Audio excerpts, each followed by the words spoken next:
Bienvenue dans cette nouvelle vidéo dont je vais vous faire l'analyse du gold pour notre dernier sommet du mois de juin. J'espère que vous allez bien. Moi, ça va super bien. Ok, on va débuter notre analyse. N'oubliez pas de rester jusqu'à la fin de la vidéo. Cette vidéo, il y aura beaucoup d'informations dont je vais divulguer avec vous ici des nouvelles informations et aussi d'autres choses jusqu'à la fin de la vidéo. N'oubliez pas de liker, de vous abonner et de commenter.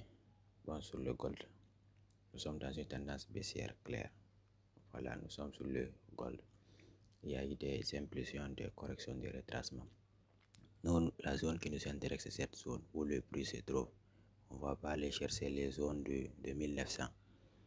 On va se concentrer l'endroit où le prix se trouve. C'est là-bas que nous allons chercher nos zones. En H1 d'abord, nous avons eu ici une très belle cassure. On va essayer de voir sur cette opportunité jusqu'où nous pouvons viser. Cette analyse, ça serait pour ceux qui veulent faire du swing comme ceux qui veulent faire du day trading. Voilà. C'est une opportunité très intéressante. C'est pourquoi j'ai commencé d'abord par le H1. Voilà ça. Ici, comme je vous l'ai dit aussi là, sur ma dernière vidéo, j'ai créé un canal Telegram où je partage mes setups gratuits, pas des signaux, mais les analyses, les captures de mes analyses avant que les opportunités ne passent. Je partage avec vous gratuitement. Je mettrai le lien dans les commentaires ou en description de cette vidéo. N'oubliez pas d'intégrer ce canal si vous êtes intéressé. Je vous dis merci. Bon, on débute. Voilà, ici on a eu une très belle prise de liquidité. Il y a d'autres qui verront ça comme une cassure de la structure, mais ce n'est pas en réalité la cassure de la structure. Nous sommes dans une tendance baissière très claire. Et nous avons cette zone ici, cette zone de demande de supply zone qui est là. Cette supply zone coïncide exactement aussi à une supply zone de H1. J'avais pris cette trade là, c'était le vendredi même. En H1, il y avait une supply zone là-bas. Après, je suis descendu en M5 aussi pour profiter de cette baisse qu'il y a eu là-bas avant la sweep de liquidité. Voilà ça, si on vient H1, voilà notre demande zone en haut, voilà là-bas. J'ai pris au niveau de choses du FVG qu'il avait laissé là-bas. Il est venu combler ça. Une fois que j'ai vu, il a eu une réjection. Donc je suis entré là-bas. Bon, c'est pas le but de cette vidéo. Cette vidéo, c'est de partager avec vous. Voilà ici en daily. Ici, voilà. Je disais ici, c'est une prise de liquidité, pas une cassure. Voilà, ça coïncide encore sur une supply zone. Donc, sur des liquidités, plus zone de supply zone, en plus le marché est baissé, on va sell. On va pas chercher là-bas des positions de continuation. Vous avez vu la demande zone qui était en bas, ça n'a pas tenu. On a une très grande zone ici. Ça, c'est une trade même de très forte probabilité. Si le marché ouvre le dimanche, si l'opportunité se présente, nous pouvons prendre l'opportunité sans gêne.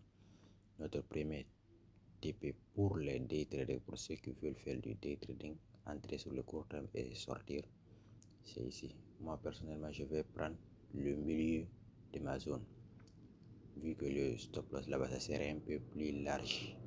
Donc je préfère avoir des stop loss un peu plus serrés pour avoir un risque ratio très intéressant. Voilà ici. Ça c'est pour l'objectif court terme, sur le court terme. Voilà. Après on va placer notre stop loss derrière notre zone qui a pris de la liquidité, qui a fait une fausse casse reçue, il a pris vite la liquidité puis l'a réintégré à l'intérieur de la zone. Voilà, ici nous avons quelque chose de près de 8 R, comme ça, ce qui veut dire si tu risques $50, tu as 400. Si tu risques $100, tu as $800 sur ce trade, sur une seule trade. Voilà ça, la zone. Vous pouvez prendre si vous voulez au niveau de ma zone de supply au moment de l'entrée exacte en bas. On a des supply zones ici qui ne sont pas vraies. Voilà, comme ici, une supply zone dans une zone. Même si on prend le Fibonacci, on trace, on va se rendre compte que nous ne sommes pas dans une zone très intéressante. Nous ne sommes pas, on ne va jamais sell le marché en zone discount. Il faut des zones premium, ce qui est en dessous du 50%, 61% de Fibo. C'est là-bas qu'on va chercher nos opportunités. Là-bas, nos zones les plus intéressants. Vous voyez, même ici en voyant, nous ne sommes pas dans notre zone où nous allons prendre les supply zones en compte. Toutes les supply zones qui se trouvent en bas du 50%, ce n'est pas intéressant, on ne va pas prendre ça. Ce sont juste des endorsements. Ils ne vont pas respecter. Le marché va venir les prendre et puis se retourner vers le stop loss. On va mettre toutes les probabilités que nos trades réussissent de notre côté. Voilà, c'est pourquoi on va se concentrer sur celui du haut. Voilà, maintenant, pour ceux qui veulent, holder après cette opportunité, aller vers du swing, par exemple, après cette sweep de liquidité, vous avez vu ici, en M15 même, il y a eu une petite cassure. Aussitôt que le marché a cassé, la prochaine bougie a réintégré immédiatement. Ça, c'était une sweep de liquidité. Si la bougie avait continué la hausse, maintenant à clôturer en dessous, la base est cassée ou destructeur. Mais ici, ce n'est pas le cas. Voilà, ici, nous avons quelque chose de 8 R, comme ça. 8% de notre capital. C'est un risque ratio très intéressant. Moi, je placerai mon ordre au milieu de la zone, parce que la supply zone est un peu large. Mais ce n'est pas une obligation. Moi, je préfère avoir des risques ratios très intéressants pour combler beaucoup de stop loss.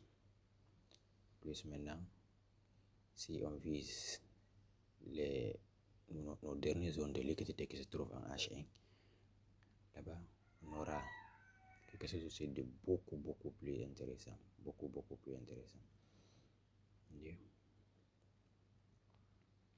N'oubliez pas de vous abonner, de liker, de commenter la vidéo et de rejoindre mon canal Telegram où je partage des opportunités, les analyses avant qu'il les passe. Voilà, on a quelque chose de 21. Voilà, ici encore on a 21. Si on risque 1%, on va gagner 21 fois notre risque. Voilà ça. On a un risque très intéressant. Très intéressant même. Voilà cette opportunité dont je vous ai tout détail.